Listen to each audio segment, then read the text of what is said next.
Welcome back inside the Parc Fermé for podcast number 750. Can you believe it, folks? 750. That's amazing. We'll do it live. So this is Todd. Yep. No, Todd, not now. AKA Negative Camber. You know why I've asked you here. You must convince the villagers that I'm harmless. That's exactly what I need you to do. Tonight, for your kind consideration, we've got some F1 news, and we're going to talk about that F1 news. But you know what I have to do before I get into the F1 news? I got to go all the way to the right coast of this glorious nation, nestled in our nation's capital, where she does things no other human could understand. It's like math and questions and stuff. You know her, you love her. It's the lovely, the redoubtable Grace. How you doing tonight, Grace? I got to tell you right up front, man, the McLaren gear is awesome. Ready. Loving it. I was just going to say, there are plenty of people that do what I do. It's not just me, but no, yes. I like to pretend you're the only one. Okay, that's flattering. I'll take it that way. But yes, no, right? 3 races. They were a bit exciting. Huh? So, how about that? I bet that was not in your fantasy GP pick. It wasn't. That McLaren would take 1-2. But we're also like, 456. So, I think we're like 40th or whatever. Like and Fart of Racing is beating us again. Like that's my only competition, right? Because I'm nowhere near you and Paul. So right. Yes, that's exciting. Well, you had to be excited. I was very excited. Lando and your boy Danny Rick up there winning it. So, but the thing is that it was very like, I had things to do that day, right? So you're like, okay, we're going to watch the race, we'll eat some breakfast, and after the race, we're going to do this thing, and we're going to do this thing. So I sort of was like thinking about the other things that we had to do that day, and then it was like, oh, I actually have to pay attention. Like I just assumed it's going to be Monza, right? Whatever. Yeah. So I was kind of like moving on to the next things, and I was like, no, scoot back, focus on this moment. So yeah, super excited. And I'm glad that, it was on there. It wasn't like, Jensen Button's championship, right? It wasn't just like everybody else sucked, everybody else fell off the island, therefore, Ricciardo won. He won on his own volition. I mean, it would have been a different race if Max and Lewis had still been in there, but I don't think it would have been. It wasn't just like David Coulthard took out 18 of the 20 cars and therefore they won, right? So I love a Spawn 98 reference. It's awesome. I but you had to be sitting there watching this whole time. And then when Max and Lewis were like, you were like, oh my gosh, we are going to win this thing. So the best was, I have a friend that also watches it. My friend Hillary, shout out to Hillary. Hey, but Hillary. I was behind, we were behind by like 10 minutes. So she just texted me. She goes like, oh no. And I'm like, what? And it's like, oh no. I'm like, did you see that pit stop? She's like, oh no, you're behind. Yeah. Just wait. But that's exactly what it was. It was just sort of like, oh my God, did you see that pit stop? That was terrible. Oh wait. It just gets worse. So I know. It was a bit crazy, but I'll take it. Monza, my new favorite track apparently. It's different every time. Yeah. Well, we used to joke that in the recent past with McLaren, you and I would joke all the time. It's like, oh, well, bring on the Hungaroring, 12 times, right? Right.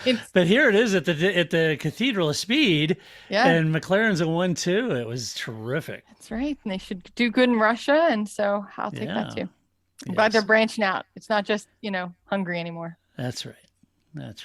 Kudos. All right. Well, That's that right. was exciting. So, yeah, hey, just a quick note for those of you that listen but weren't aware that we also upload these podcasts to YouTube, so you can actually see two talking heads discuss their favorite sport if you're into that kind of thing.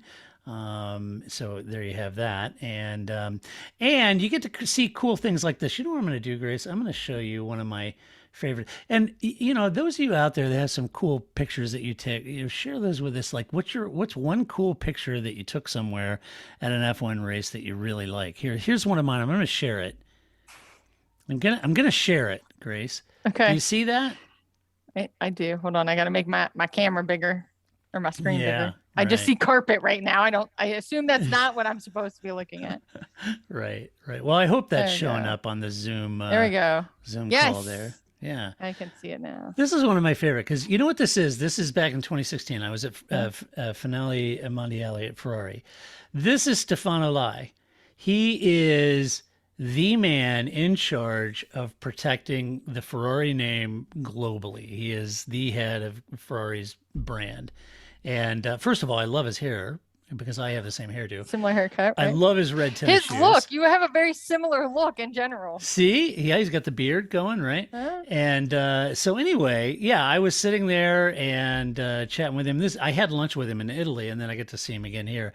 It's just a cool picture that I took a few years ago. I thought I'd share that. So with that, see, that's a good example of why you can watch these on YouTube, and I like you can that see fun stuff like that. It kind of looks like, at first I thought he was sitting at like a baggage claim, right? Like just leaning on the little luggage carrier, right? Right. I'm just waiting for my luggage here like everybody else has to do after they get off a plane. But he was waiting for the luggage where he had Maurizio Arriva Bene stuffed in there, and his luggage is carry-on. I just... yeah, he's less than 3 ounces of liquid. It's fine. Yeah. Yeah, I just think that would be funny. But no, he surely doesn't fly commercial. But I doubt it. I doubt it too, right? Like it's Ferrari, man. You don't fly commercial. But commercial. Come on, man. But yeah, it's pretty cool. I have to do some digging. I have lots of photos, so yeah, there's always some fun ones. I've got lots of pictures of cars and F1 cars and all the, lots of great pictures that are meaningful to me. But that was just one that I captured while I was sitting there waiting for something to start, and he was sitting there on the phone, and I thought, that's a cool picture. So I took that, and so there you go. It's the guy in charge of Ferrari's brand worldwide. They take that very seriously, by the way. Of course they do, right? Yeah. Like I think any brand does, but sure does Ferrari. Yeah. That's Enzo Ferrari. You can't say that. Yeah. Right. Oh yes, I can. It's a shit box. And that's my other face with. This is Enzo Ferrari. That's right. It's Enzo Ferrari. I just wanted to make an observational note about the last 3 races before we move on that have nothing to do with the races, except that Pedro de la Rosa is a very, very salty individual, right? Which I feel like we knew that. We've seen him both as a driver and as a commentator. He's very bitter, very salty. But him with Damon Hill, it's like, Damon Hill, this is your younger self. Younger self, this is your older self. Like the two of them together are like the saltiest people. Like I know. I just think like you guys should just like go somewhere and just be grouchy together at a bar about everything, I know. I like Damon Hill, but man, if that last race, then it was like, dude, all right, pump the brakes a little bit and back off the caffeine, maybe. I think it was when they were talking about, Michael Schumacher and Damon Hill, and then they talked about a comment that Ralph Schumacher made, and he goes, "How much run in the family?" I'm like, all right, the two of you need to go exactly. I heard that. Super salty together because I'm pretty sure you're the same person, just 20 years apart. But go spend some time together. And I think that Nico Rosberg should never do the grid walk, even though I realize it's harder because they're not allowed to talk to anybody because of COVID procedures. But still, never. Nico Rosberg that was a terrible grid walk. Never have that happen again. And I think that Jenson Button should always be in the commentator booth with Crofty. Crofty was just so much more like focused. Like he just wasn't like, well, I'm just filling space with whatever, like it's baseball. Like I'm just filling time with some crap I just thought up, right? Like, I don't know. Jensen just like, can we just have him sit in the booth? He doesn't have to announce every race. I just want him to sit in there with Crofty and just be like, shut up, man. What are you talking about? You're not adding anything to this, right? Whatever that is. I agree. I thought JB did a great job. Yeah, as long as they never have JB and Aunt Davidson together. Oh, then fine. those two go, in fun, they're in jest, but they go fun? at it. I don't think maybe Aunt sees it that way. Maybe not. But I thought they did well. And here's a clip of Jensen on the broadcast. We need to know if you need a front wing.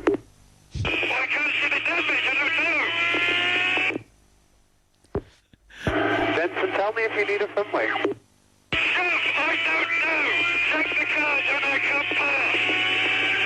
Roger that. I love that. So, the related story. So, one of the few complaints I have about our Tesla is it has the tiniest wing mirrors. Like, I don't know how you're supposed to use these mirrors and I get it. It has, cameras in the car, but I like to look in my mirror still sometimes. I'm old like that, right? Yeah. But they're terrible. They're super tiny. And so I've done that. Like I don't know. I can't see anything. Check the car the next time I come fast. So that's why it's important to bring your spouse, your friends, whoever you spend a lot of time with into this world, because otherwise they won't get any of your jokes when you just yell like, I don't know. I know. I can't see. I know. Why don't you tell me if somebody's over there? Yeah, the funny Parents thing can't about tell it me anything. is that, I've been doing a soundboard for a long time. Some people love it, some people hate it, but it's just kind of how we roll. But I've been doing this soundboard for a long time. And there are so many times I just want that soundboard on my phone just to play a sound in a certain situation really loud. It's Right. like I'll be in work and it's like meeting. I just want to go, Not good enough, damn it, not good enough. It's just, and then, someone will make a decision and I'm like, oh.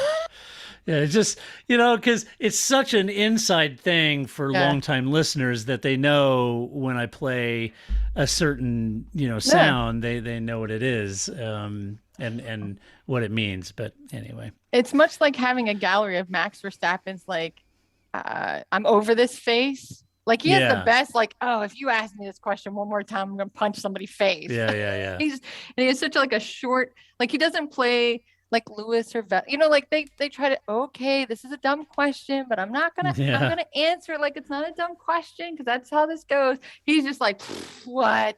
Yeah. Why are you? Like, this why is are ridiculous. you wasting my time? Like, he does have some great like exacerbated kind of facial expressions that I often see in my mind during meetings. Yeah, exactly. Oh boy, are you ready to talk about some F1 news?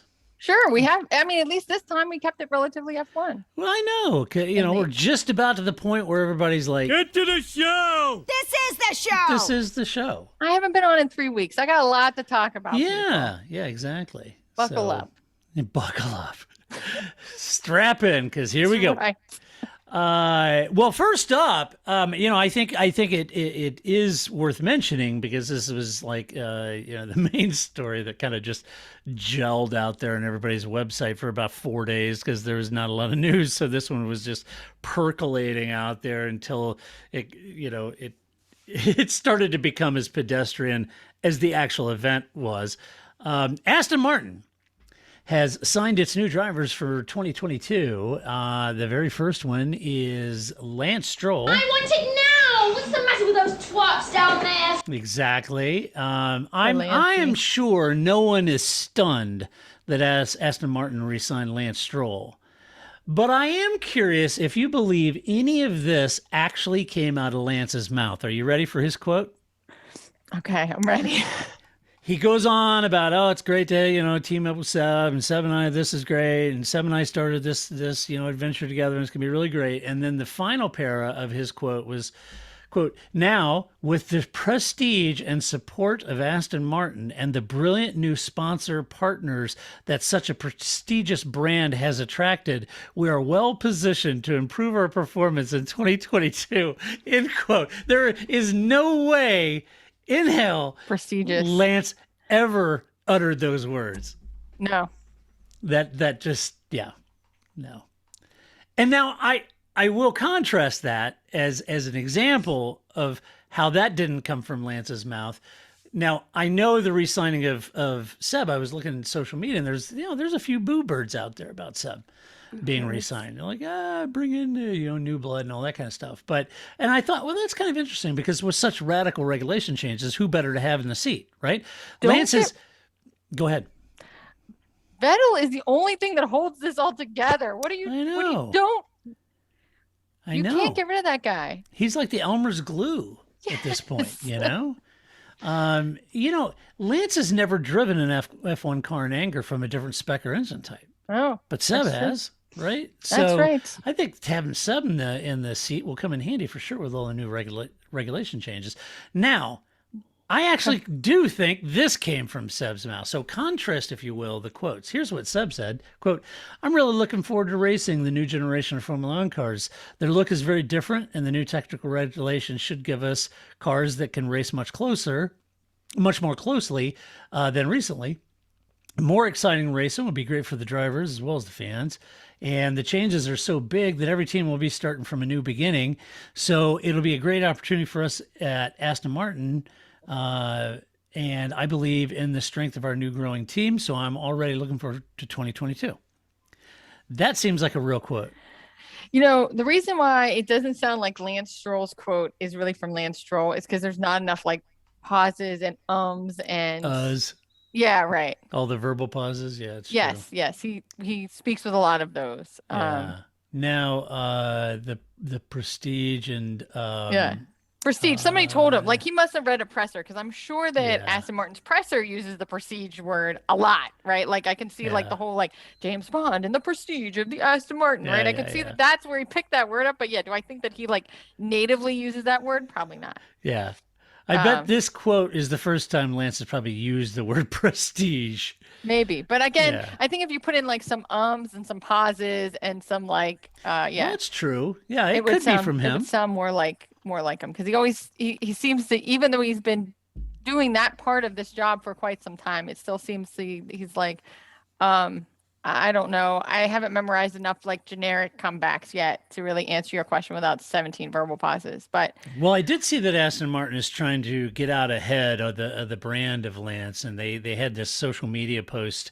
They're trying to create a kinder, gentler Lance. Okay. Did you see the one where he was like interviewed by the little kid, and he was on like a Zoom call with a little kid and his dad, and his little kid was asking him questions, and Lance is coming across as, "Oh, it's old Uncle Lance," and Lance is good with the kids. He's Did they good with ask the him if he was- children. if he was still friends with Mark Webber, because that's still the saltiest question I've ever seen a child ask a grown man. Yeah. So No, I haven't. I do watch all of the unboxed videos with both of them together because it's so funny. They're like Vettel tries so hard. I mean, it's just like it was the same thing with him and Kimi, right? Like Vettel's Yeah. trying so hard to be like personable because that's who Vettel is. Like he's just like extroverting all over the place, and Lance is sort of like, okay, we're playing this game because they're making me play it. All right. Like they don't necessarily have chemistry together, but Vettel's trying so hard to just like know. extrovert him into making this an interesting video. And so I have to watch him because that's the joy. It's tough when you're trying to work with somebody that's got the personality of a carp. Yeah, It's it's just it's hard. It's the opposite of Carlando, but Yeah. I love Vettel. I mean, that's been always true. I think his personality has always been great for the sport, even though I haven't always been the biggest fan of him as a race car driver for sure. But I think his personality has been great. And I think as he's growing into the elder statement at like Yes. 35 or whatever, right? The elder yeah. statement of Formula Venerable. One. I think that you would be foolish to give it. I think I could believe that. I like the phrase "boo birds." I don't know I don't know if you made that up, but that's my new favorite. The boo birds. All right. Well, I could see. So there is a problem, and this is always a problem with Formula One, especially. But you have only 20 seats, and at any given time, there's only like, if you have 5 seats open, that's crazy. That never happens, right? So you're always going to have this push for these like talented drivers coming through F2 that there's no place to put them, and so I could see that somebody's like, I'm a big fan of this, 18-year-old that's really successful. Yeah, sure. You're old, get out of there, right? Like, I guess I could see it from that perspective, but from a like, should Vettel be out of there? That's not, that is not valid. No, because the guy that they're really using for that young driver development is already there. It's Lance. So yeah, I mean, having Lance there and putting in a person that's never been in F1 in that car with brand new regulations doesn't make any sense to me. But especially because, like, if that's what we see of Vettel, like in the unboxed videos, could you imagine him at the factory or him at the race? Like, just his like personality is so engaging. That would be so valuable to a team because the driver can really like, pick everybody up. I mean, that's true in any job. We've all been in that place where you're like, oh God, do we have to go to this meeting? And somebody's like, we're going to go in. And, it's like the coach speech, right? Like, and you get that and you're like, you're right. We're going to go and we're going to get this contract. And you're right. And I need to get over myself and let's go. Right. And a driver can really give the team that kind of momentum. And especially when you're at someplace like where Aston Martin is, that is kind of, not terrible, but yet not great, right? You're Mm-hmm. kind of that stuck in that middle, and that has to be the most frustrating place for a team to live, you know? Yeah, right, They're right. just and even when they were Force India, this has been their story for like 10 years. They just can't seem to like get over the line to be a top Mm-hmm. team. They just keep being best of the rest, best of the rest. Now they're not even best of the rest, perhaps. And so I think that's you need the vision, the extrovertedness, the of a Vettel. In addition to he can drive the wheels off a car, that brings really boatloads that Lance just doesn't bring to the team. I just don't see Right. him being that kind of a person, like first one in, last one out. Give me No. a spanner. No, Let's no, get this no. car going. Right. I Yeah. don't see that happening from Lance. No, Vettel's like that. I have visions in my mind of Vettel and what he's like at the actual Aston Martin. I think he'd actually end up being like Carl the janitor from Breakfast Club. You know? He's Right. gonna come in. You think I don't know, but I do, and he reads. I go through your locker. He's all in there with the, cleaning and that's The guy probably knows. that's him. He knows stuff. I He mean, haven't we does. learned that He from all does. of these videos we've watched? He knows stuff. Right. So, He learned from just- Schumacher. so I think the only valid reason I could see people wanting him to step aside is because they want to bring in some young talent. But that Yeah, your not a team good would make call. that decision. No, Yeah. I don't think so either. All right. Well, next. Oh, breaking news. That's right, ladies and gentlemen. Audi to F1 again. You know what? Formula One did send me a fan survey. Yeah. They did. Yes. I Another haven't one. looked at it yet. Yeah, that's what I'm saying. I mean, if Audi is going to Formula One, I really did get yesterday. They sent a fan survey. I'm like, oh, this is joy. I must have missed it. I don't know. I don't remember how. I don't remember. Yeah. Maybe it came from like Autosport or something. I don't I remember. think it was Motorsport. Motorsport had one going. Okay. I just went thought, over there. oh, another Yeah, fan because I survey. like James Allen. Yeah. James Allen's a good guy, and he's over there at the helm, and so I go over and help James out. But so anyway, well, no, this is look tongue in cheek. It seems every regulation change, there's always these rumors that Audi's coming to F1. Audi's coming to F1. Always. Grace and I have joked about it. We've done posts about it. We've been, making fun of this rumor that's been around for 15 years Yeah. at least. But it's actually Audi's parent company that could enter VW, that could enter F1 with an engine supply program, according to Mark Hughes and Scott over at the race. And the article, nice job by the two of them. The article says that in Italy, the teams gathered to discuss the new power unit situation, and it could see another year delay on the new engine, making it, instead of coming out in 2025, it could delay it till 2026 before it's actually introduced to the sport. Now, there was a couple of key points in this that the article made that VW also attended this meeting with the teams as a potential engine supplier, and both VW and Red Bull were against continuing with the MGUH, or as Paul might say, MGUH, right? As it's a very costly part of the current spec of engine. And you have to consider F1's attempt at getting more manufacturers into the sport. So if MGUH is holding VW back, then it may do away with it in order to lure the Germans in, right? And on top of that, which I found interesting, the article does suggest that the teams were entrenched up until recently, the teams were entrenched in the MGUH technology, but now they may be okay with eliminating it. And as the authors point out of the article, they aren't sure what concessions were made to get the teams happy with that decision. And I'd be curious to see what concessions were made too. Having said that, the mind naturally then wanders and it does in the article as well. But you could see where they naturally connect the dots and say, look, Red Bull's in there. They're saying, yeah, we're going to start our own engine program. Let's do away with the MGUH because it's just way too expensive for the gain.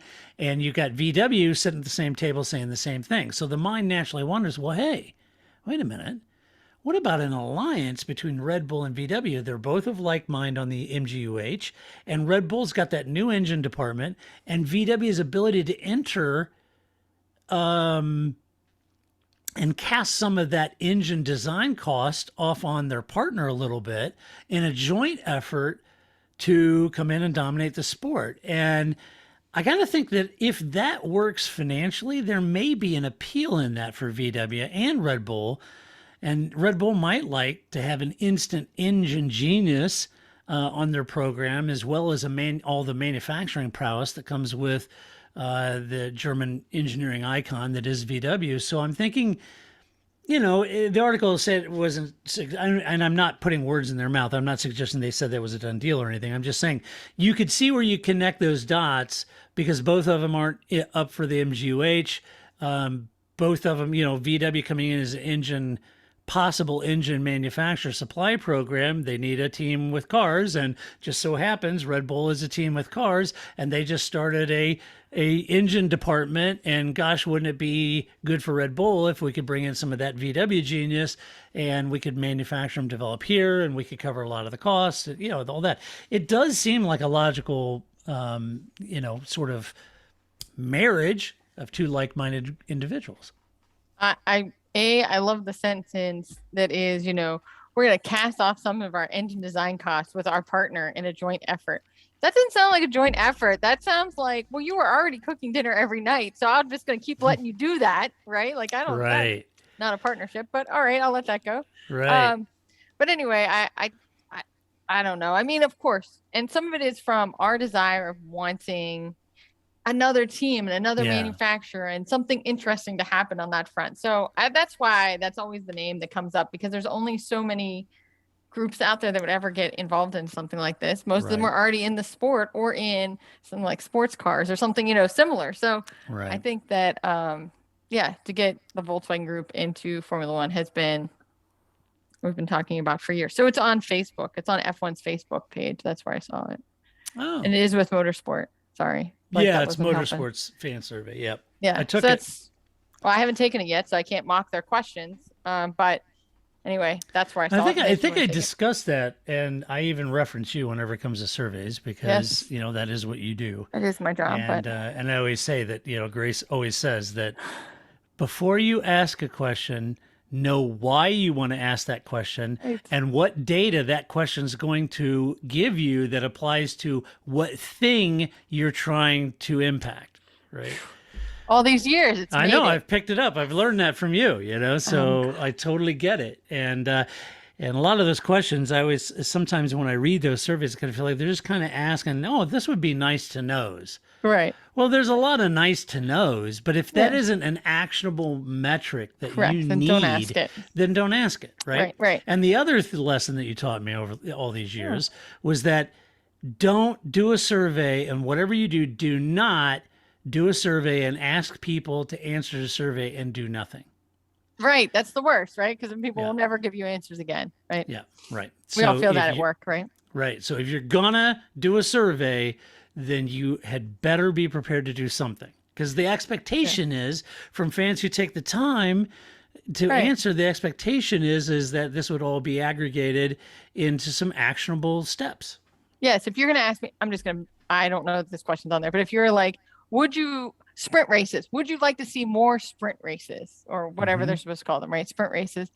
If you get 90% of people tell you, no, they're a terrible idea, don't do them, and you keep doing them, well, then people are going to stop answering your question, because obviously it has nothing to do with the outcome. And we've all been there. And like, nothing's worse than when your boss or somebody in management says to you, hey, I want you guys to like spend time and think about how we're going to do this project. And then you get there and they go, that's nice, but we're actually going to do this, this, and this. Well, right? Why did you make me waste all my life? If you already knew what you wanted, why didn't you just tell me, here's what we're doing, just go execute that. Save us all the trouble, right? Like, I've been doing this long enough. I know that happens, and it happens to all of us. So just, if you're just going to do it, just do it. Don't ask my opinion. But I think the other lesson I always try to impart was that, Flip would read something when we first started dating, and he'd go, oh, I read this thing and I saw that. I would always go, what was the source? And so the first time he started then telling me, I read this thing, and their data was from whatever source, I was like, and I've done my job here. Like, if we never get married, it's all right. My work here is done. At least one more person understands that you always have to go and look at what the sources of the data that they're citing. Because anybody can throw some percentages out there, right? Like that's great. That doesn't take any skill. So Right. what's your source was always my follow-up question for a long time. And then he just started answering like he looked it up, because often Well, articles don't tell you. That's the other yeah. thing too, right? They Right, just present it as right. facts, and then they don't Right. tell you where it came They from. don't tell you where it came from, right? So, Well, in this case, I'm glad I did source the race on this one.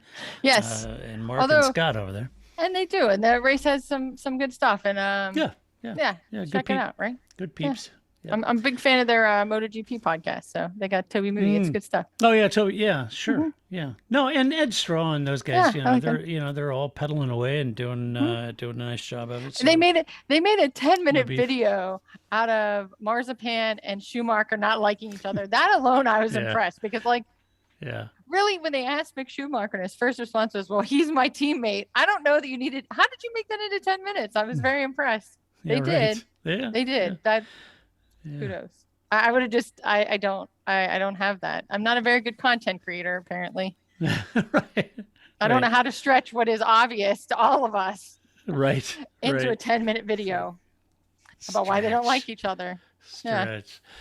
Let's see, what else in the news? Well, hey, look, the Max versus Lewis, that debate. Woo! Get in there, Lewis. That continues, folks. Lots of white noise out there still wafting about like a bad dog fart that won't vent out of the room. There are no good dog farts, first of all. No, there's not. No, but this one's becoming a particularly bad dog fart. Yeah, and won't. But some articles say that the two will still clash this season, and I believe that, because look, they aren't running for Mr. Congeniality here. They're running for the world championship, and neither are prepared to lift in a lot of situations. This notion of possibly clashing again has prompted fans, those comfortably wedged into their lazy boy loungers, to suggest that Max is stupid and needs to think long term, and Lewis has nothing to lose, so he can get punchy, etc. And the overall notion is that Lewis is trying to win the title, and Max was just trying to win the Italian Grand Prix, right?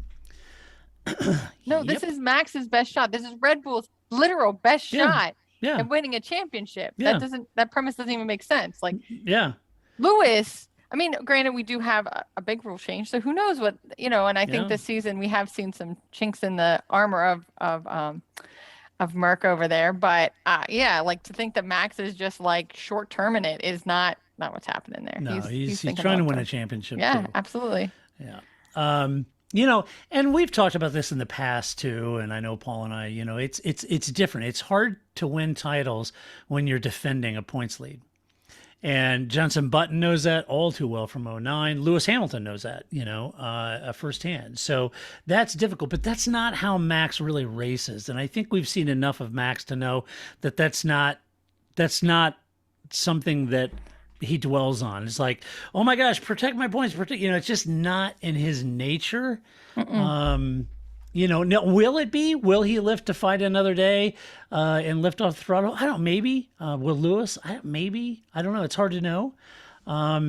Some people suggested, well, look, that 3-place grid penalty, that was the right thing to do. It was, if you had to apportion blame, you'd give it to Max. And that 3-place grid penalty, that's there to sort of calm things down. And I guess I'm just wondering, do all of you think that that's going to reduce the likelihood that the two will clash again? Was the punitive action by the FIA stewards to correct the behavior? Do you think that's going to correct the behavior? You say no. So here's what I think. So I agree that it's not it wasn't that Max was wrong, so they gave him a 3 penalty, grid position. That's not why they did that. I think it's easier to see in stick and ball sports because refereeing is much more instantaneous than it is in racing.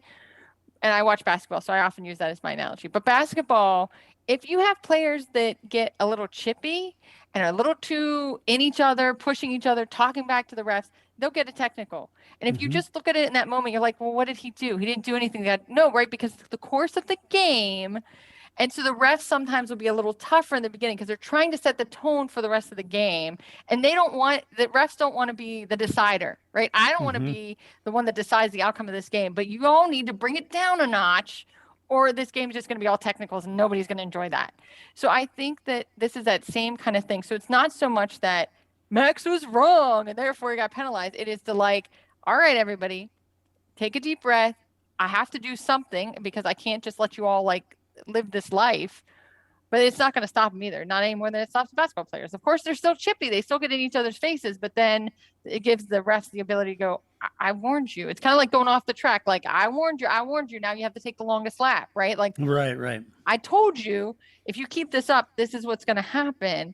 And it's a way to kind of like control the flow of the game or the race. And so I didn't find it surprising that that's what happened, but I also don't think that means that it wasn't a racing incident, which is how I saw it. But yeah, for sure. I think they had to do something. You can't just let this like, it'll become a demolition derby out there. We can't let that happen either. Yeah, I don't know. I don't know if that three place, if that's going to give Max reason to pause. From no, Max doesn't pause for Lewis. anything. But see, I don't think he does either. I just don't think it's in his nature. Is interesting comments from Alex Virch, your friend and mine, Alex Virch. Yeah. He's the president of the GPDA, the Grand Prix Drivers Association, and so he says, look, he thinks this still clash again. And and I'm paraphrasing here. This isn't exactly what Alex said, but he's basically iterating that what we're actually seeing is two guys marking their territory, and neither are going to back off. And he says that he thought Silverstone and Monza were both racing incidents. And in a lot of ways, I look at it and think, we're seeing the older generation on 7 titles trying to eke out the 8th, and we're seeing the younger generation. And it's not just Max. It's Lando, it's Charles Leclerc, it's Pierre Gasly, it's Albon, it's, all these young guys that are coming up, Carlos Sainz and Lando, did I say Lando Norris? I think it did. George Russell. It's all these young guys coming up. And so every champion, experiences these moments when things turn. And so I think we're seeing that battle. Yeah. And we haven't seen it from Lewis because he's been so dominant.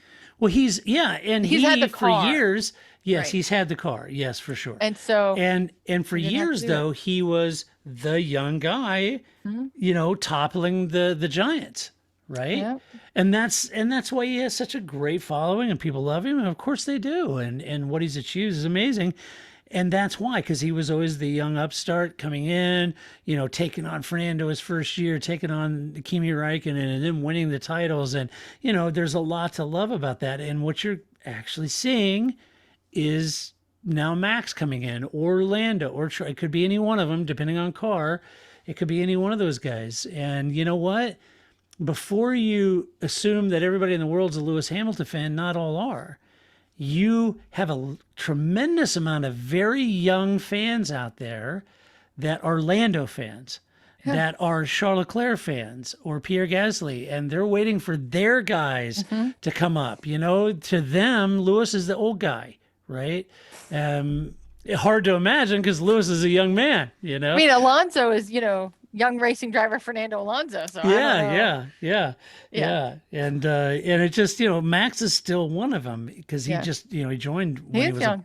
The plucky teen, Max Verstappen, right? That's right. So anyway, speaking of plucky teens, the next thing I thought we'd talk about is the Netflix documentary called Schumacher, and I managed to watch it as I was a fan. And am a fan of the 7-time world champion, the German, as evidenced by this. And those of you watching YouTube, you can see that. That is a original piece of Michael Schumacher there in a Ferrari. So, yes, I was a fan of Michael, still am. I was hoping, and we had a great question, and I'm so sorry I can't remember who asked it on the mailbag, was asking what our expectations of the documentary were. And I was hoping that it would go a long way in actually humanizing Michael Schumacher after decades of the press and fans dehumanizing him. And I am happy to say that I think it did achieve that at some level. I thought it made him back into a man and not a villain. I thought it did a good job of that. It's a fiercely personal thing for me because I've walked in very similar shoes as Mick with my own father. who had a brain aneurysm twice. And I think the most emotional part for me was when Mick said that he would give it all up just to talk racing with his dad again. And I literally have been there. I've said that 1,000 times about my father, who's no longer here. So I know exactly what Mick is facing, and I can easily say that to this day. Same thing. I would give up I would give all of this up if I could just sit and talk racing and watch racing with my dad again, like I used to. So I know that feeling. I know where he's at. And in my view, and then I want to get your thoughts on it because I know you and Flip watch it, but in my view, I felt like this ultimately was a love story. It was a love story about Michael's love of racing, his love for his wife and family and his children, his love of life. And I felt like that's kind of what it was. It was a tribute to the person that was Michael. It wasn't an exhaustive deep dive into the stats, a race by race account, or a year by year account of each championship and what he went through. It was really a story about Michael, the man, what he achieved, and all the things that he cherished and loved. And it almost in some ways was a love note from his wife, in a way, to him, And I kind of felt that was very special from Karina, to take the time to sit down, discuss some hard things. And Mick and Gina Marie and talk about some things that are very personal to them and what they're going through. And that's not easy because, they've been very protective of Michael. And Karina's point is he protected us, his whole career. And so now we're going to protect him. And I thought that was really neat. Many folks speak about the pro-Senna battle, and it was similar, I would say, maybe not in scope or anything, but it was similar to Michael's battle with Mika Hakkinen. Yeah. I thought those were great battles. But just like Fernando Alonso, who entered the sport and started taking on Schumacher, Michael entered the sport and took on Senna. And Senna knew it. Yeah.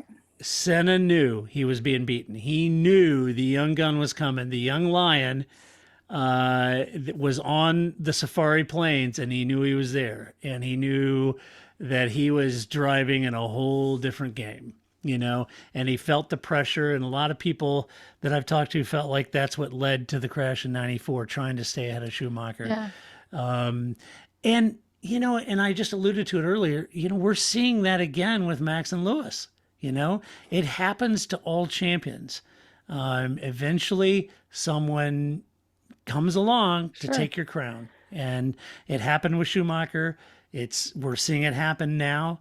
But I thought the documentary discussed Michael's life in general, but doesn't, like I mentioned, dive into the deep details. And to be honest, I could have watched another hour of a documentary that just focused on his racing, the races he'd won, the astounding fashion that he's worn over the years. I know there was not enough. I know. There wasn't enough fashion because originally our fashion award was the Michael Schumacher Fashion Award, and but the milestones that he achieved, that was all good. But it wasn't that kind of documentary. But to me, that just means, hey, there's room for another deep dive into what make Michael so special. But you and Flip watch it. What did you guys think of it? So I think. So first of all, I thought it was interesting because it's very front loaded. Like you get to Suzuka 2000 and there's like 20 minutes left. Yeah. Like I'm like, what are we going to just yada, yada, yada through a couple championships here? And that's what they do. It's just like, and it's 04, right? Like, and then it's a ski slope. And it's like, they just like that, because what I wanted to see was how they were going to play the whole, I retired, fired from Ferrari, and then came back to Mercedes and didn't really perform as well and struggled. And they just like yada yada over all of that. He basically like, I retired, I jumped out of a plane. Just kidding. Now I'm back. And then it was like, that was it, right? They barely talked about that because it was very front loaded. Like you really got like, we were like at the 20-minute mark and I was like, we're only at Suzuka, man. We got a lot to go. This is when we were talking about it, I was like, well, I guess I was expecting it to, because I had seen your comment, right? Like you had said that, somebody else had said that, oh, it's just like very surface level of sort of like Michael's life. Right. And so I was kind of like, oh, well, maybe this is just for the fans and for us to enjoy. We already know all these details. What it really reminded me of at the end was it would have been the eulogy somebody would have given at a wake. It's just his friends. It's people who knew him telling stories, which is what happened, except somebody organized the stories on a timeline. Yeah. Whereas normally you would just have, oh, Flavio would tell the story and Jean would go, oh, you're right, Flavio. I remember that. You remember this time he did that? And Ross Martin would go, oh my God, let me tell you this Michael story. And then David Coulthard would go, oh my God, he was a terrible singer. Can you believe that? So it just was kind of like somebody organized those kind of stories. And then that's why you don't need any of that detail.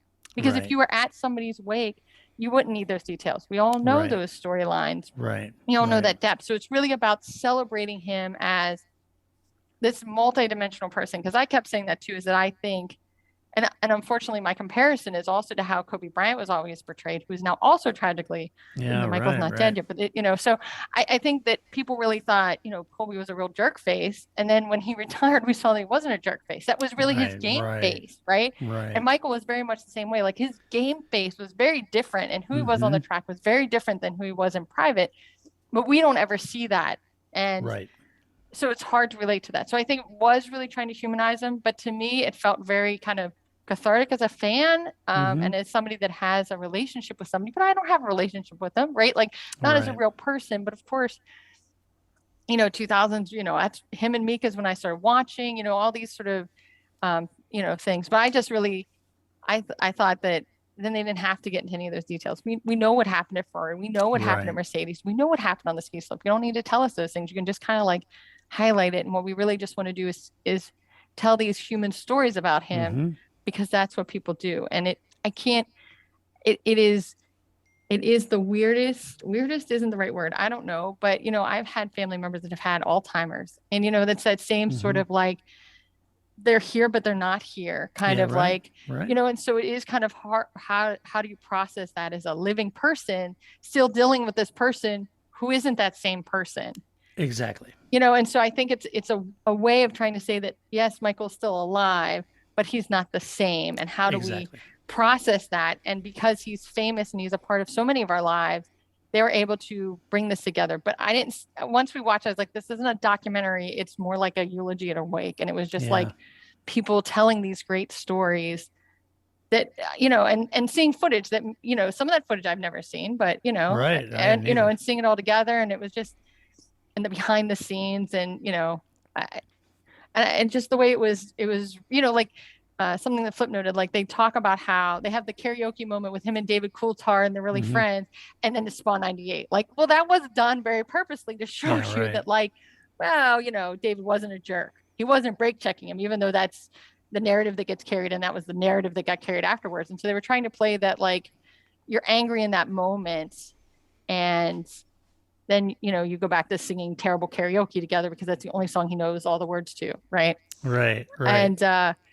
And that's, I don't know. It just really felt more like that than a documentary. I don't know if somebody said to me, what was Michael Schumacher like?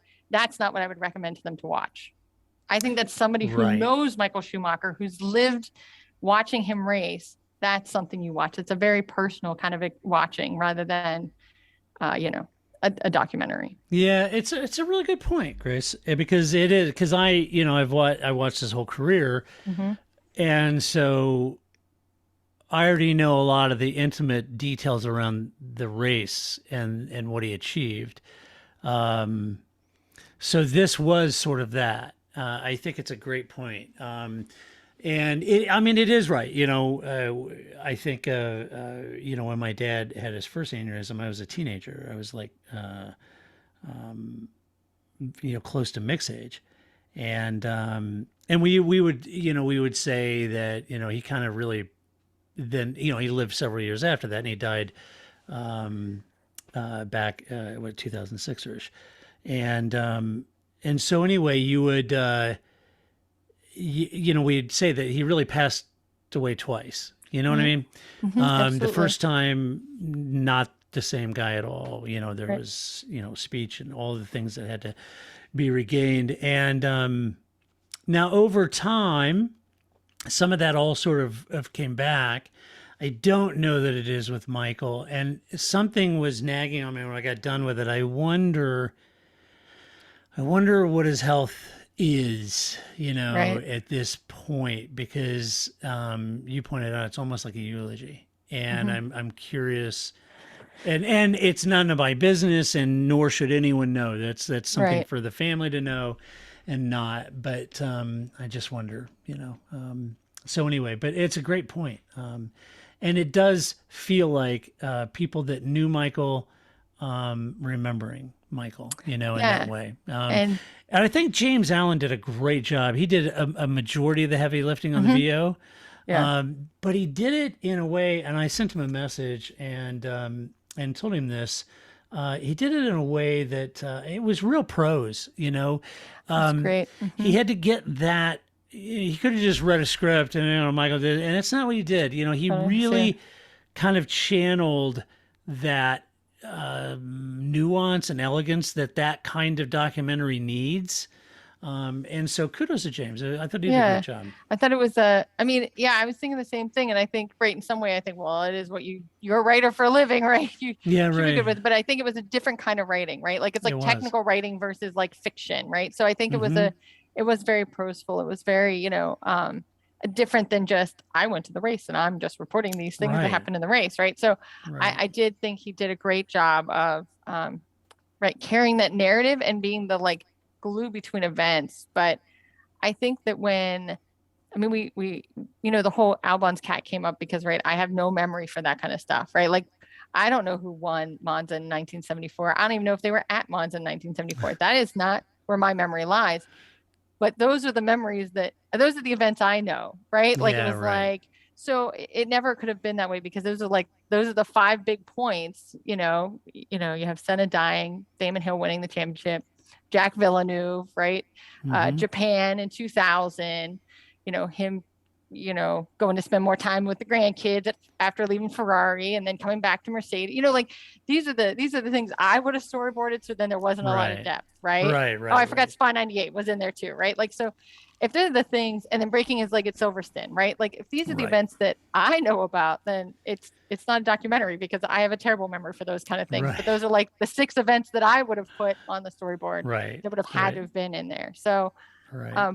but it was lovely. It was very nice. I liked watching it. I thought it was, I thought they did a good job of trying to balance the because they didn't get into the like really Schumacher way he can be like Rascast. Like they didn't get into that kind of like that side of Schumacher. They did kind of hint at it, like did he drive into Damon? Did he? They kind of talked about it, but then it was kind of like not really. So that was all the more reason. It wasn't like fake positive, but they did not get into some of the criticisms or some of the reasons that rules are rewritten because of things he's done.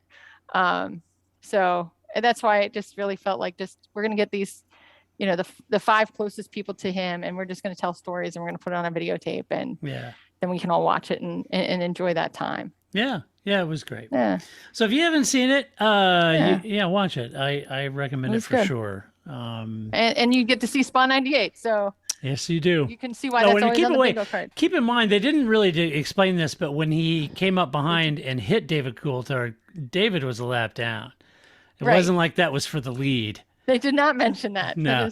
Michael was walking away with this win, and he comes up in McLaren, and David, could hassle him and try to slow him down or whatever. That was the implication at the time, anyway. Yeah. And that he brake checked and hit and Ross Brawn said in the documentary, he hit the brakes, and you don't do that.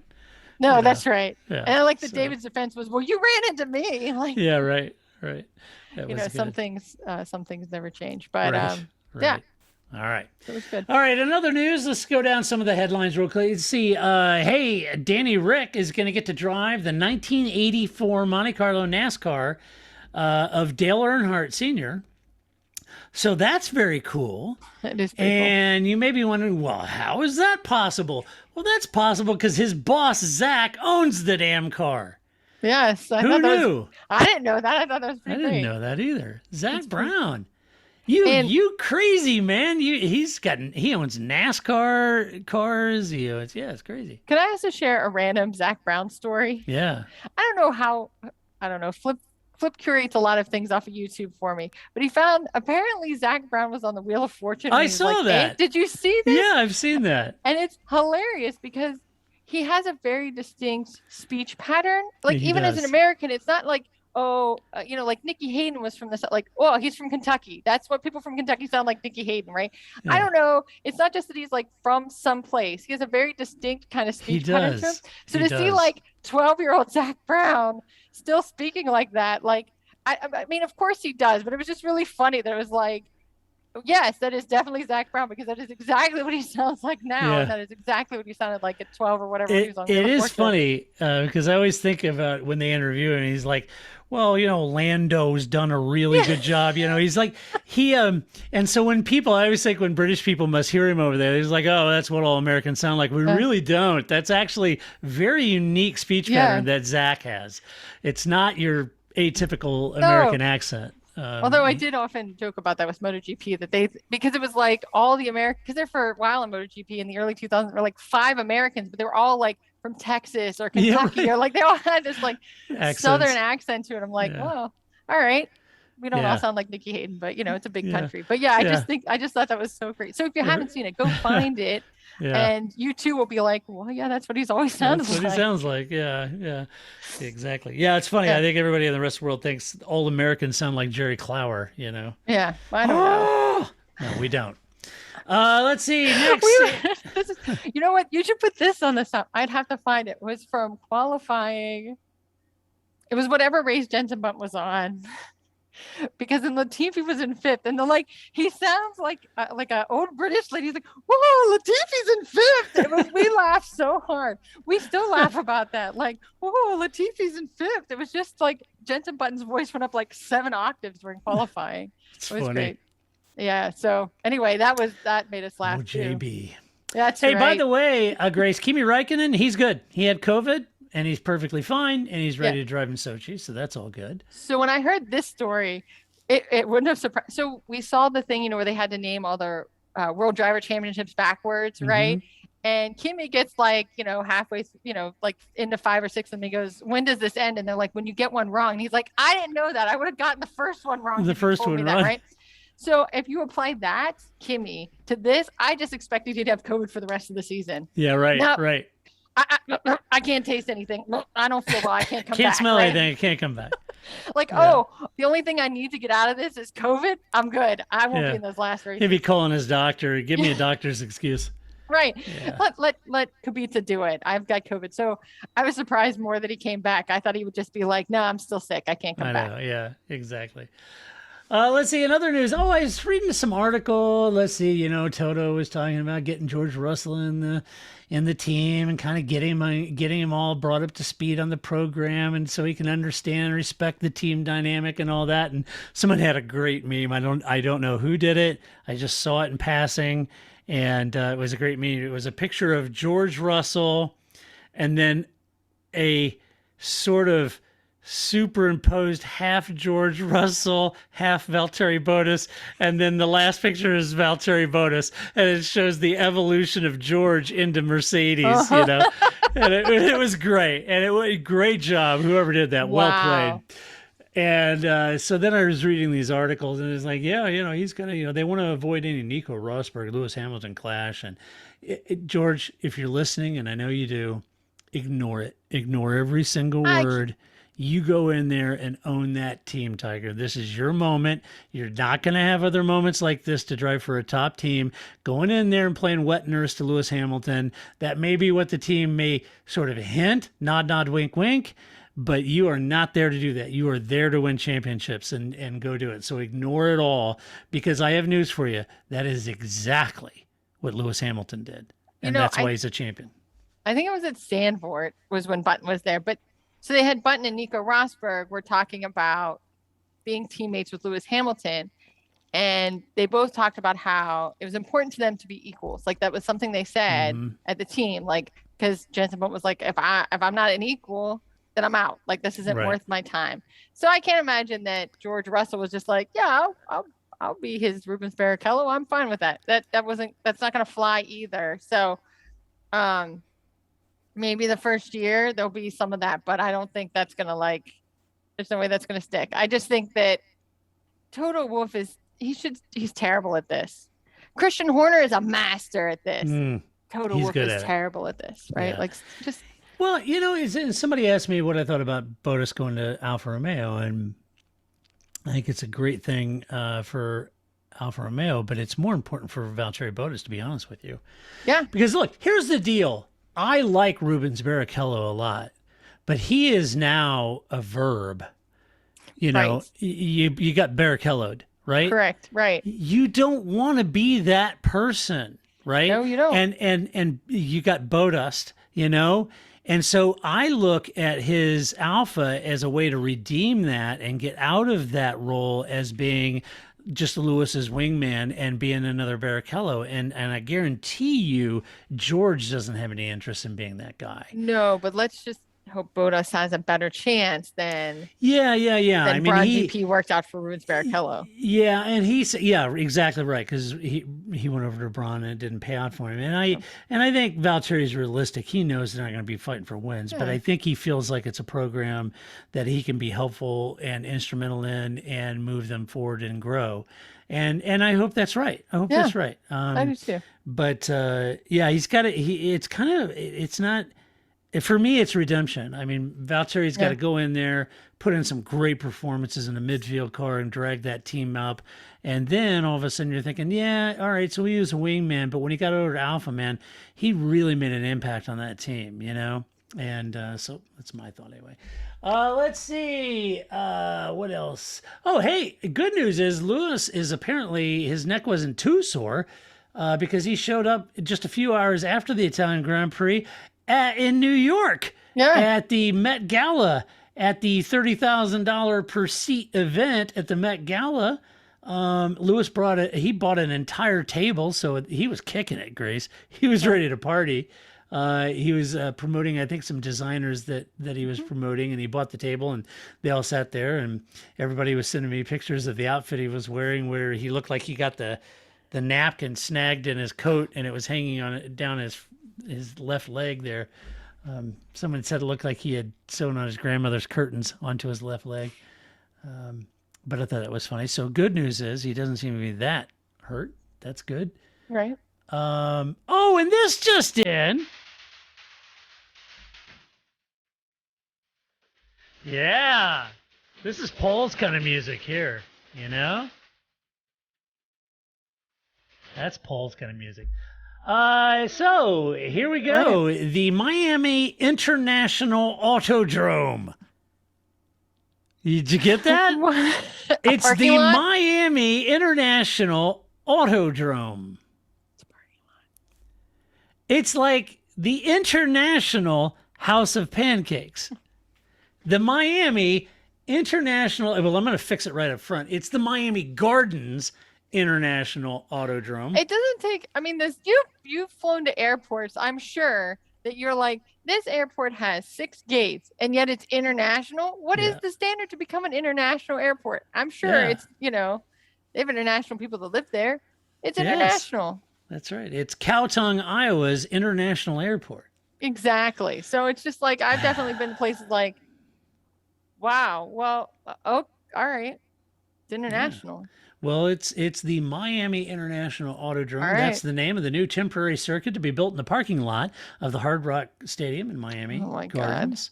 In Miami Gardens. And for what I'm calling the Miami Gardens Grand Prix. And so now the managing director of the new course is a guy named Tom Garfinkel. And he says that an American driver isn't needed in order to make the race a success. And I saw this quote by Dieter Rinken over at Keith's home, over at Race Fans. Keith and Dieter, good peeps. And the quote that Dieter had from Tom Garfinkel is, quote, "The popularity of the sport is growing a lot in the United States right now without an American driver. I think having an American driver would be a great thing. I don't know that it's a necessary element, but it would definitely be a great thing to see an American driver come into the series." He talked about the Netflix series Drive to Survive as how the sport's connecting with more people in America. And he said, quote, "It's definitely increased the fan support and interest, especially anecdotally among teenagers." The two that he knows. Hello, hip kids. Yes. So, yes, amongst teenagers. Well, remember, I said Lando, Charles, Pierre, they've got a phalanx of young teenage fans. They love these drivers and they're wanting to see them excel, right? So I think Tom Garfinkel is on to something here. So he says, "I see it with my sons and their friends. That series is something that they watch with anticipation and excitement, and it's gotten them excited about watching the races and getting to know the drivers and getting simulators and driving themselves. So I think that the series has really increased fan support in the U.S. a lot. The television ratings in the United States are up, I think, over 50% on the races right now. The more that American companies, American fans get involved, the better it is for everyone." He says, let's see, Dieter says that he thinks that Garfinkel expects interest in F1 will continue to rise steadily. Garfinkel said, quote, "It doesn't happen overnight. The Netflix series having another race in the United States, in addition to Austin and Miami, I think it's going to help. The more people get it, get educated, Grace. Get educated. Wait, Read a book.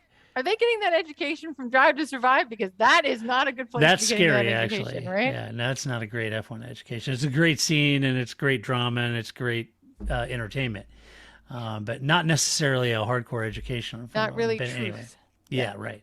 But anyway, get educated, Grace. Read a book about the sport. The more you fall in love with it, it's not the kind of sport that you just turn on the TV and all of a sudden you're watching a race and you understand what's going on. I mean, that's not true of any sport. I mean, I guess there's like You kind of understand guess- there's a race and someone's trying to win it.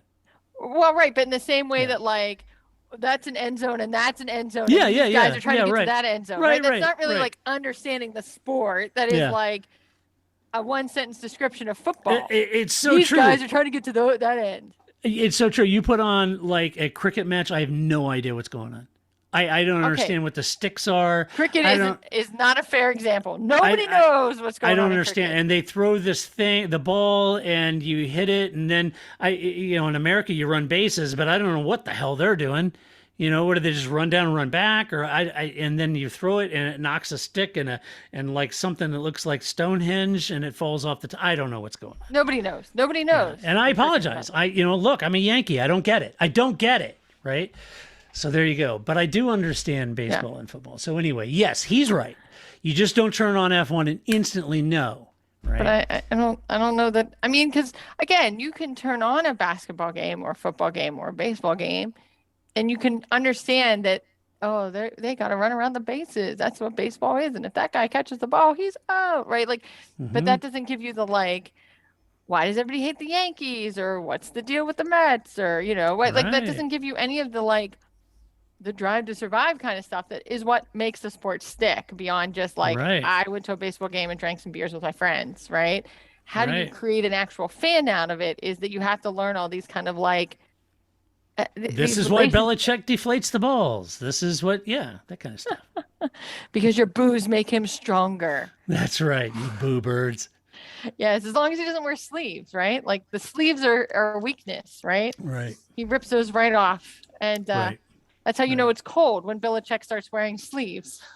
Yeah, that's right. It's like January, and he breaks out the still the overshirt has the ripped off sleeves. It's just the undershirt is now like a sweatshirt. But I digress.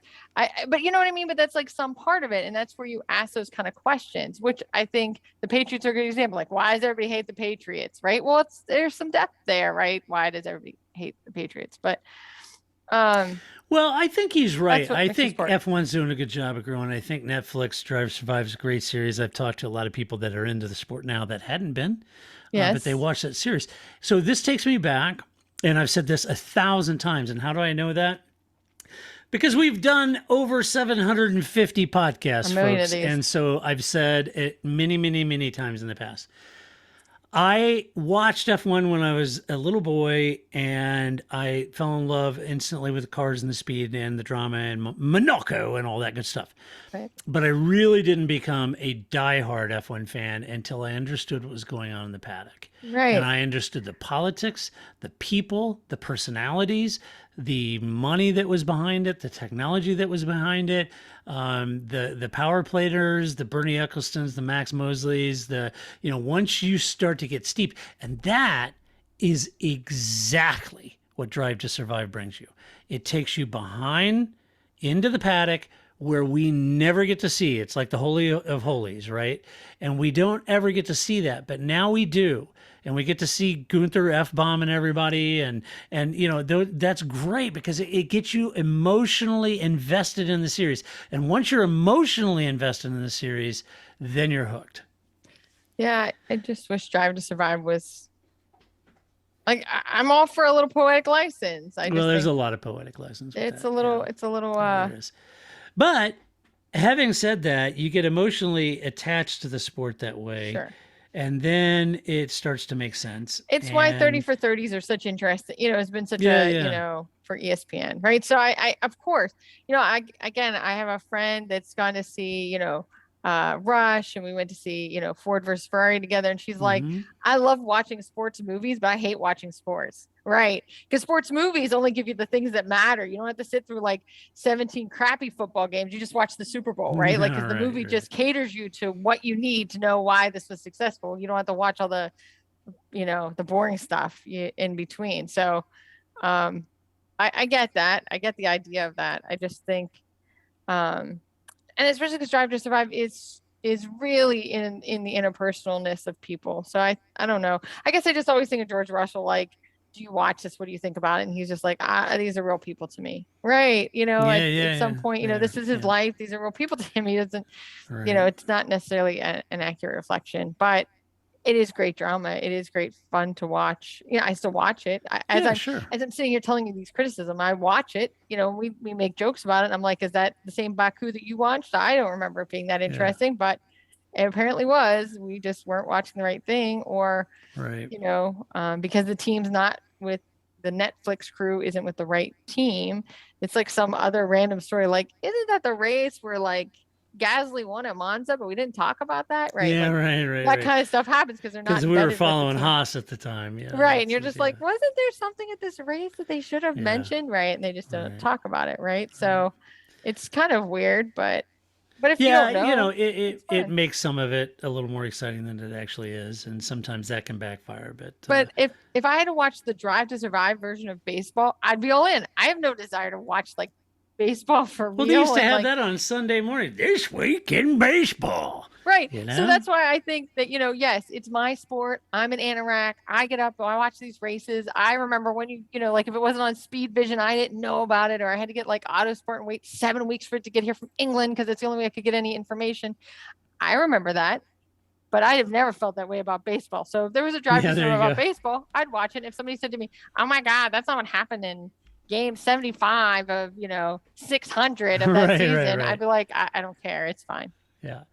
All right. Hey, the next session is something that we enjoy. It's Grace's favorite. It's Albon's Cats.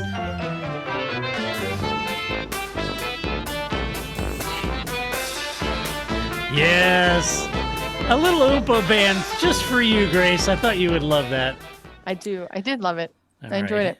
Hit us with some Albon's Cats. Okay. So we talked about the Schumacher movie, and we talked about the very serious side of it. But there are also some humorous things that I enjoyed as well while watching it.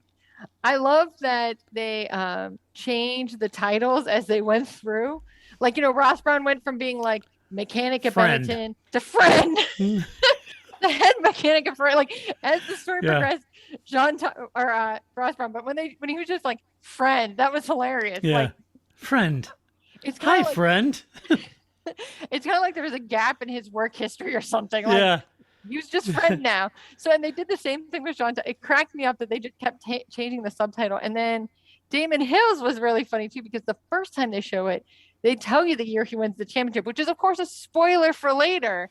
And so then when they show him the second time, they just say a former world champion. I'm like, well, you should have changed the first one too, because spoiler alert, knowing when Damon Hill wins his championship ruins it later, right? Yeah. That's a big storyline. So I wonder if they had to put like a shot collar on Damon to get him not go ballistic and be all bitter. Maybe there's like 70 hours of footage, and those are just the 2 minutes they could find. I have no idea. It seemed like he seems so, like, well, it could have gone either way. Oh, yeah, I might have done that. Yeah, because you know what it was really? He was in there going, cheap, lying, no good, rotten, four-flushing, low-life, snake-licking, dirty. That's exactly what he was doing. Because, again, as we saw at Monza, he still feels that way about Michael. I know. It's like, dude, get over it. I did a TPF stories. Michael Schumacher wasn't your arch nemesis. As much as you want to paint that out, the guy that ruined your career is Jacques Villeneuve. We should be united on that hate. Yes. Jacques Villeneuve put paid to your career, my friend. Let's just right. All reunite and hate that. Yeah. Schumacher's nemesis was Mika. Everybody knows that. Slight digression, and I think I've told this story before, but years ago I watched a Genesis documentary. I don't know, we were watching things on TV. But anyway, I thought it was interesting. Tony, who's the keyboardist for Genesis, all these years later, like they're old guys now, and he still is pissed off at Peter Gabriel from when they were like 16 at like, what is he, like 70, right? Like, how old are these? He still is just as pissed off at Peter Gabriel now as he was, when they were like 16 or whatever. That's how I feel about Damon Hill. Like, to his grave, he's still going to be bitter about Michael Schumacher, just the way they were. I was just like, it was the funniest thing for me to watch, that I was just like, yo, come to terms with this, man. It's been a long time. Don't go old Tony Banks on us, man. Don't do it. Especially because Peter Gabriel doesn't give a shit. I'm sure he's over it. He does. He doesn't care. You're only hurting yourself, Tony. Let it go. It's funny you say that, because there's so many, albums I could point to for Genesis, but for whatever reason, the other day, I had to hear this. It's one of my favorite songs of theirs. It's the song Mama. Oh yeah, it's a great song. Yeah, it's a great tune. Yeah, I love that. Yeah. And then a couple songs later is Home by the Sea. But yes, anyway, go ahead. Well, I was gonna say, I also love too, because then they cut to Phil Collins, and he's like, I just answered an ad in the paper. They just said they needed a drummer. Like he's just like, what the hell did I just roll into? Right. Right. He became the vocalist because Peter Gabriel was like out. Right. And it just kind of happened that way. But I just loved him retelling the story. He's just like, well, that parallels, because why are you all yelling at each other? Yeah, it kind of parallels, because when Senna was gone, then Damon just kind of inherited the role. So anyway, Damon Hill, bring it down a notch. So so I thought the changing titles was hilarious. I will say that you did just celebrate a birthday. I did. I may have, purchased some joyful gift. Although I really think nothing is ever going to top Flex Seal. That is so. Oh, Flex Seal was great. I thought about buying you some mother's car polish, but Flex Seal was so great, right? But anyway, and I was like, it's a good thing that I figured out what I was going to get Todd on Friday, and we watched the documentary on Saturday, because I would have gotten you one of those Jean Todt scarves. That was a very wasn't that fashionable nice? Scarf that he was wearing. Yeah, it's probably June, July, and he's in there in a scarf. He always wore sweaters. Like, it was like, it's easily 90 degrees at Monza, and he's wearing a sweater. Like, God. He's got a jumper on. I know. Always. But I thought, that was a very elegant, scarf, and I could have gotten one of those, I'm sure, for Todd. And he also would have worn it, and it would have looked just as, regal and elegant. The scarf, yeah. And then one other thing was, so there's subtitles because people are speaking German or other languages, and except for Flavio Briatore, who's speaking English but still has to be subtitled because you can't understand. Jesus. Like, well, Flavio's still Flavio, and like, could you imagine if you were on the radio? What? I know. You'd have no idea if he ever gone on the radio. I can't imagine you'd ever because you can't understand what he's saying, just like, over TV, if I drove for Benetton during those, I'd say, okay, I don't understand. Have Steve Matchett radio me, because I don't understand what Flavio is saying. Could somebody else get on the radio? So I love that people are subtitled because they're speaking German, except for Flavio. Right. He's just subtitled. So those are my like lighter side observations. I did also, I know this isn't a MotoGP podcast, but I watched it, so I'm bringing it up anyway. But Dovizioso is back, so Vinales leaving opened up a seat. So they promoted Morbidelli up to the head Yamaha team. And so Dobie's back. And F1 fans are like, you should be watching. But I also always think that too when they talk about how you don't need an American race fan. Well, that is clearly true because, like I said, there were like 5 Americans in MotoGP. Did any of y'all watch MotoGP? No, you didn't, and you should be, and you should be now. But it's just not the way Americans are. And I think I mentioned this once before that now the Wizards have Rui Hashimura, who's Japanese, who plays for them. There are lots of Japanese fans at the games now, and they're like business guys. I mean, they're still in like their suits and they just put like a Hashimura jersey over top of them. Americans don't do that, right? Like there's just not like an American shows up and we're like, we're going to games. These guys have never been to a basketball game in their life, but they're guys there. And so they're there. And so it's just a different way. We're just not like that here. I mean, Scoot Speed, right? We're all in. Yeah, right. So I did want to mention that. And we got 4 more races left and start watching. It should be pretty good down to the last race. All right. Fair enough. All right. Shall we do some mailbag? Let's do some mailbag real quick. Sure. First up, Emil Forsmark says, as I know, Paul likes Ronnie Peterson. Yes, he does. He sure does. He's a big fan of Ronnie Peterson. I wonder if you've seen the documentary about him made a few years ago. It's called Super Swede. Well worth a watch and gives more insights to his career. I'm going to go out on a limb and say if there was a documentary about Ronnie Peterson, Paul would have seen it. I'm sure he has. I have not, though. I haven't either. I'm and totally so gonna now watch this. I'm going to run, not walk, and find this because I also liked Ronnie Peterson a lot and want to watch that. And Emil says, greetings from Sweden. Sweden? Emil, my wife is part Swedish. That's her heritage. She's Swedish. There you go. I married her because she looks like Agneta from ABBA. Yeah, it's a Swedish joke. They're back. Yeah. I know they're back.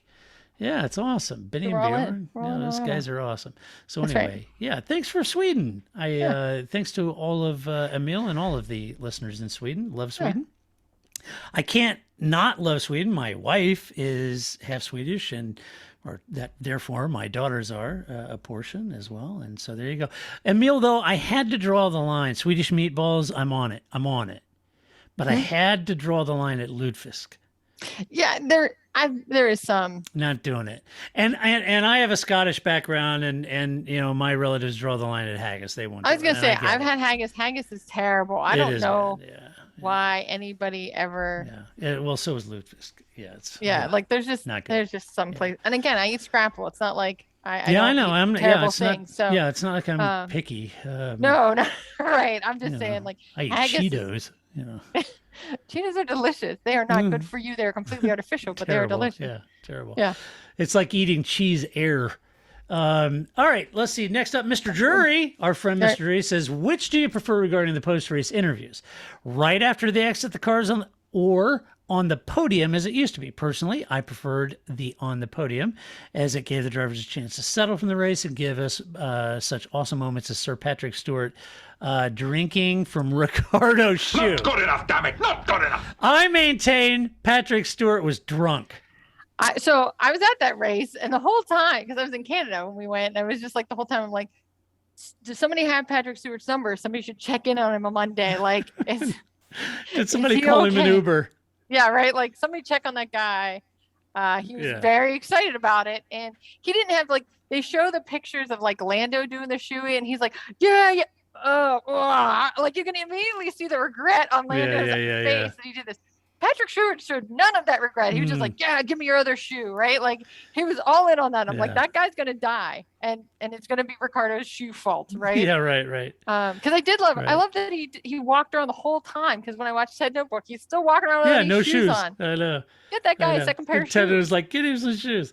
So I actually, I liked it on the podium. For any other reason than they're up higher, and so all of the fans can see them better.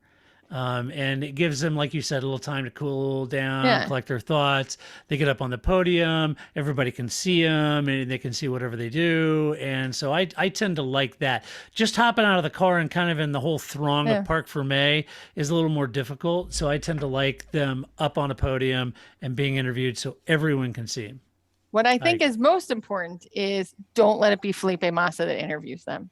Yeah, boy, he struggled through that one, didn't he? That is not his strength. And then they had him on the like post race with Melissa, not his strength. Like, so I think who's Melissa? She's one of the like Lawrence Barretto, Will Buxton. There's like five of the, the sky people. Yeah. No, F1 people. They're not sky people. Oh, I'm sorry. The F1 people. I don't know. Yeah. I only get whatever. No, Sky, you get Ant, you get PDR, you get. Yeah. Okay. Well, those people, the Will Buxton people, whoever they work for, Will Buxton and his people. Melissa is one of his people. So anyway, I think regardless of where you do it, most important, have somebody that is actually skilled at asking questions, because that's a skill. Like just like we were talking about with the Schumacher documentary, not anybody can write that kind of like question, can kind of act on. Mark Webber, very good. Have Mark Webber do it. He can like, something happened, I can ask you a question, right? Like I can change it. Felipe Massa just struggled. It was painful for us. I'm sure it was painful for him. Don't put him in that position again. Yeah, it's not something that everyone is a natural at. No, it's a skill, right? And and it is a skill. So I'd be curious. Let us know who you folks were the most surprised at, who did a great job, who you may not have thought would have been a really good interviewer, but did a really good job. I think don't say Felipe Massa, because I know you're lying. You're right. I think what I missed the most is when they used to all have them like, they used to sit at the table right back in the day. Yeah, and right. Kimi Räikkönen always moved the microphone, and that was always a joke. Like, how long until Kimi Räikkönen messes with the microphone every time, or then just sits there very bored drinking whatever the like Kool-Aid drink that they're drinking. Right. I was always fine with that, but then it was also always Peter Windsor, or then it was Will Buxton, right? It was always a dedicated person that asked those questions, and so then you got better questions because that was somebody's job, and that's what they did. I think I think some of the like guest people isn't always a great idea, because you can be a great race car driver. I can't do that and be terrible at asking questions. So those aren't necessarily overlapping skill sets. So. Right. Let's see. Lastly, Miles asked, with the recent Schumacher documentary and the Excellent Senna documentary, it seems that there is an appetite for some behind-the-scenes look at F1 drivers. Are there any drivers who you would like to see a documentary of? Personally, I would love to see one on John Surtees. That's a great idea, Miles. I think John Surtees would be a great one. Who won the championship in F1 and motorcycle racing, and Gilles Villeneuve. Because he was the perfect cross of character, craft, and excitement. I agree, Miles. I think I've talked about this before, and it's a kind of well-known thing that Enzo had one picture on his desk, and it was of Gilles Villeneuve. You thought it would have been Fangio or Scari or any one of those. It wasn't. It was Gilles. And so, no, those are two great ones. I would love to see a really well done documentary on Jim Clark, of course. I'd love to see one on Tazio Nuvolari. I'd love to see one on Jochen Rindt. That would be great. I love your Surtees one. That's great. Like to see one on Felipe Massa. No, I'm joking. Yeah, those are the first ones that pop in. Who pops in your mind? I was just thinking like anybody that you just named, or anybody like, I remember when we did the like the pandemic podcast where we did the like, what's your favorite country? If you had a set of drivers from a country, right? We picked 4 drivers or whatever, and like you and Paul had much more depth because you've been watching longer, and there were a lot of drivers that you guys would talk about, and I'm like, I mean, like I know the name, or but I didn't watch it then. So I think there's so much there that it would just be great to have sort of in depth on names that aren't necessarily like the Prost or the Senate, like the names that we could like rattle off from any year, like some of those other storylines. What would be the like the Gasly's or the of the now, right? Like, who was the Gasly in 1974? What is his story like? Those are the stories I don't know. I know the Lewis Hamilton stories. I know the Max Verstappen stories of any given year, but I don't necessarily know some of those other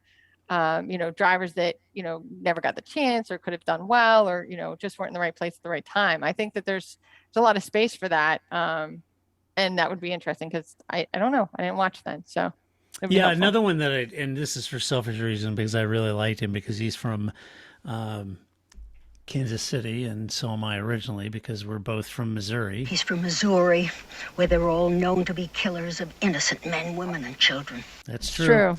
It is true. So is the Kansas City Flash Maston Gregory. And he's the guy that famously used to jump out of the cars before he hit the tree and crash. So anyway, but he was heavily involved. You know, he was involved in sort of that nucleus of the Ford GT program in the late 60s. He's very entrenched in sports cars, and I would love to see a documentary about him too. And it would be fun too, because even as, you know, like John Surtees, like back then, right? You just race anything, right? And everything. It's not like now where it's much more like you do this and you do this and we all enter a swim lane. So that would be fun too, because you would also get a swath of motorsports as opposed to just a Formula One driver. So right. But I think any of that, because, you know, you just don't have that history at some point. We're all too young to have known about, you know, watching these folks. So. Yeah, I think, you know, Colin Chapman would be great. Graham Hill would be great. Yeah, there's a lot of them. So, yeah, but it's a great question. Let us know who you guys would like to see one. But anyway, all right, well, that does it for this podcast. It's great to see Grace back in her McLaren gear. That's awesome. Maybe I'll be back in it for the next podcast. Yeah, that's wishful thinking. Right. Don't think so. You know, come on. Don't. I know.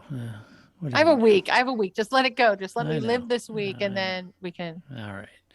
So, and then we'll be back next week. I'll try to find Paul. You know, he's somewhere out on the road. He's out doing Paul things, driving fast, and all the craziness that Paul does. He's driving fast and eating delicious. That's every post. That is exactly. He's always posting. He's turned into quite the foodie. Every one of his posts are awesome looking food and awesome looking cars. So that's, you know, that's Paul's life.